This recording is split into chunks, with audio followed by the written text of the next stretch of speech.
Hola a todos, nos vamos a quedar con esta imagen ya que es bastante representativa para lo que quiero hablar hoy. Hoy vamos a dar un salto en esta sección del canal ya que hasta ahora hemos hablado de todos aquellos aspectos que se englobaban dentro de nuestra dimensión biológica. Los primeros dos vídeos que subí al canal ya hablé de las dimensiones del ser humano, de cómo interactuaban entre ellas y las diferencié un poco, podéis ir a verlas si no lo recordáis. Hasta ahora hemos abordado de forma muy superficial la pregunta de dónde venimos como especie que atiende a unas determinadas características biológicas. Con estos vídeos hemos repasado un poco el proceso de evolución, la función adaptativa de nuestras emociones y de nuestros procesos cognitivos,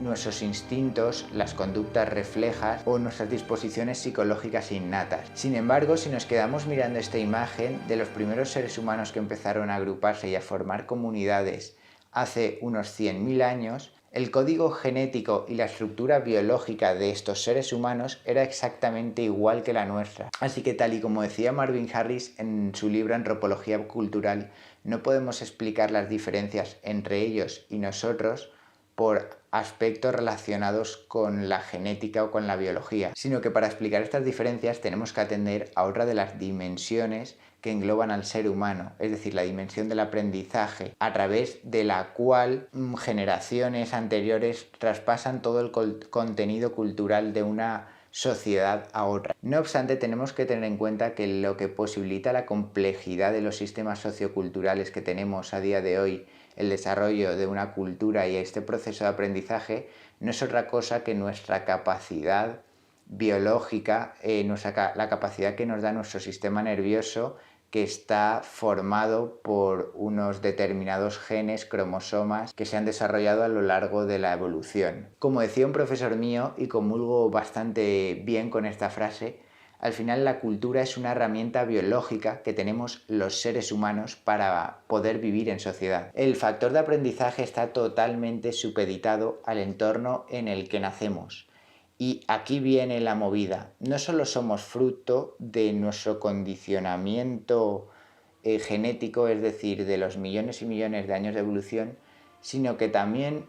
somos fruto del desarrollo de las anteriores civilizaciones y de las rutas de desarrollo, de las vías de desarrollo o de los caminos que han tomado todas estas civilizaciones y que a día de hoy nos llegan a través de la influencia en la forma de pensar, comportarse de las personas que nos educan a nosotros, que al mismo tiempo fueron influenciadas por otras personas de generaciones anteriores. También a día de hoy no solo existe este proceso de influencia social a nivel vertical de una generación a otra, sino que existe también un proceso de difusión, es decir, otras culturas influencian también nuestra forma de pensar e influyen también en nuestros valores, en nuestras creencias, como ocurre a día de hoy, muy evidente, de la cultura norteamericana a nosotros. Al final, como decía José Ortega y Gasset, somos fruto de nuestro tiempo. El individuo es siempre heredero de un pasado que condiciona su ser y sus posibilidades. Esta cultura nos llega de forma inmediata en el entorno en el que nacemos, a través de nuestros padres, a través de nuestros profesores, a través de nuestros vecinos, de nuestros amigos y a nivel más genérico, a través de los políticos que están que influyen mucho en nuestro nivel socioeconómico y en un montón de leyes y en cómo se estructura la sociedad y en las interacciones sociales. También los referentes sociales o las personas que seguimos en redes sociales, todos ellos, también a nuestros aspectos genéticos, determinan nuestro proceso de desarrollo y nuestro proceso de aprendizaje. Se nos transmite en primer lugar un sistema de signos oral y escrito, es decir, un lenguaje con el cual comunicarnos, unas costumbres, unos hábitos, unas creencias, un sistema de valores que al mismo tiempo esas personas han adquirido en su propio proceso de aprendizaje a lo largo de su vida y fueron influenciadas también por personas o de otras culturas o por personas de generaciones anteriores. Y esto es una larga cadena, por lo que no podemos desligarnos del desarrollo de la civilización y de la cultura cuando hablamos de nosotros mismos, porque siempre existe una influencia y un montón de aspectos heredados, no solo a nivel genético, sino también aprendidos a través de la cultura en la que nos sumergimos y nos desarrollamos como seres humanos en interacción con otros. Nacemos en un determinado momento histórico con un determinado contexto socioeconómico y sociocultural, en una zona demográfica, clima, densidad de población, recursos específicos, y todos estos llevan cultivándose desde mucho antes que nosotros hubiésemos nacido, por lo que al final todo está conectado. Iremos viendo también todos estos tipos de influencia y cómo nos llegan cuando nos adentremos en los próximos vídeos en nuestro proceso de desarrollo. Voy a empezar desde el útero materno hasta pasando por todas las etapas y viendo un montón de aspectos súper interesantes de cómo al final todo está conectado y la influencia, cómo nos afecta todo, la interacción de la genética con nuestro proceso de aprendizaje y todo. Nuestro cerebro está configurado de forma que necesita integrar y dar un sentido lingüístico emocional a las experiencias vividas. Es de esta forma como vamos generando un esquema mental del mundo en el que vivimos. Según Piaget, psicólogo que estudió el desarrollo y las formas de aprendizaje del ser humano, nuestro cerebro utiliza principalmente dos formas de integrar la información. Una es por medio del proceso de asimilación, por el cual incorporamos información nueva a los esquemas ya existentes pero sin alterar estos, y otra es por medio del proceso de acomodación, por el cual se incorpora información que sí altera o cambia la información previa acerca de un aspecto determinado del mundo. Ambos procesos nos permiten la adaptación al entorno. En un principio, estos primeros esquemas mentales del mundo se reducen a nuestras respuestas instintivas, por lo que todo aquello que podemos captar de nuestro entorno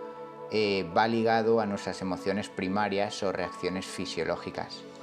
Con nuestro desarrollo cognitivo y del lenguaje, el mundo comienza a adquirir matices y significados, y nuestros caminos se van separando dependiendo también de nuestras experiencias vividas.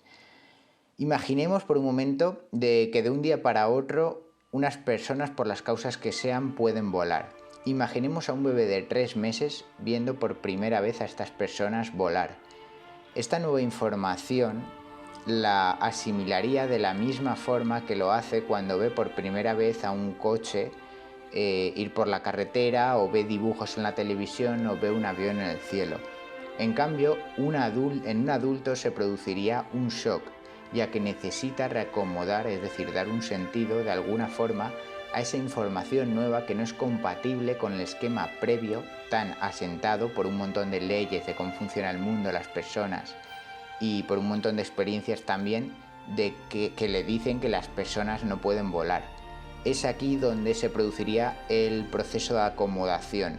donde el adulto de forma paulatina iría reconfigurando los esquemas por medios de los cuales entiende determinadas cosas acerca del mundo. Pero bueno, la pregunta interesante aquí es ¿en qué derivan estos dos procesos al final? Bien, pues desde que nacemos, aspectos relacionados con nuestro temperamento, nuestras capacidades físicas o intelectuales o nuestra agudeza sensitiva,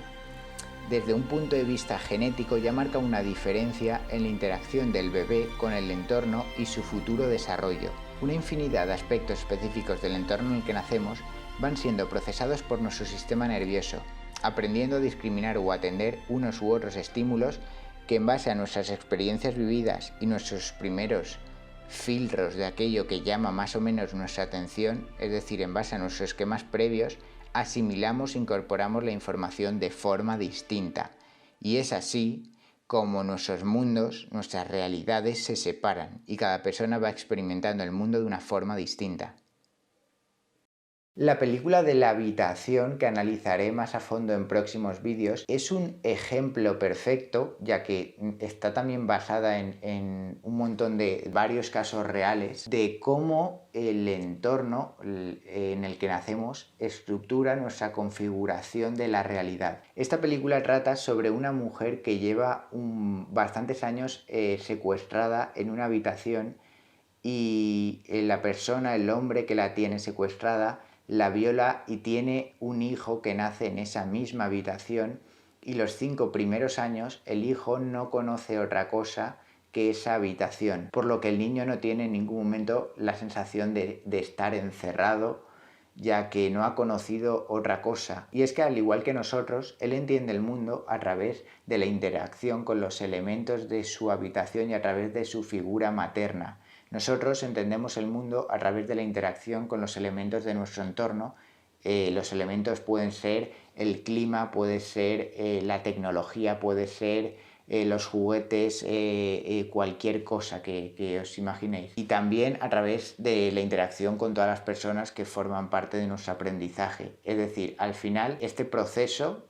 psicológico de configuración de la realidad es el mismo, pero el entorno es radicalmente distinto, por lo que la percepción de la realidad de ese niño a la nuestra es totalmente diferente. Para él solo existe lo que hay en esa habitación y para nosotros, de forma paralela, solo existe aquellos elementos con los cuales hemos interactuado, aquella realidad o aquella percepción de las cosas, aquella cosmovisión del mundo que hemos interiorizado. Otro caso también de una película, pero basado en una historia real y que muestra cómo el entorno altera nuestra conducta y nuestra percepción del mundo, es el de la película Entre lobos, creo que se llama, de un niño que se cría con lobos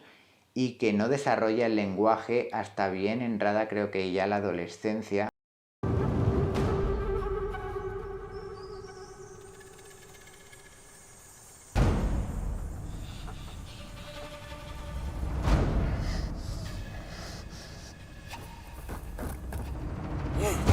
Al final se comporta casi prácticamente con los lobos, ya que vive con ellos, y esto está basado en una historia real.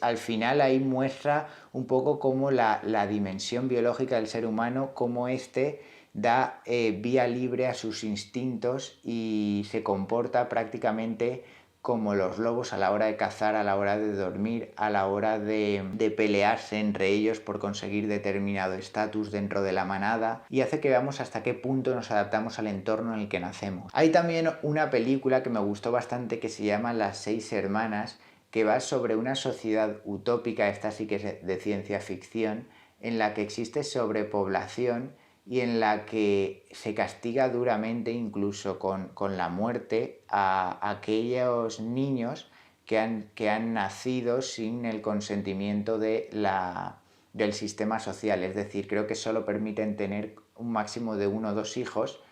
y si tienes más, son encerrados o te los quitan o lo matan, porque hay un fuerte problema de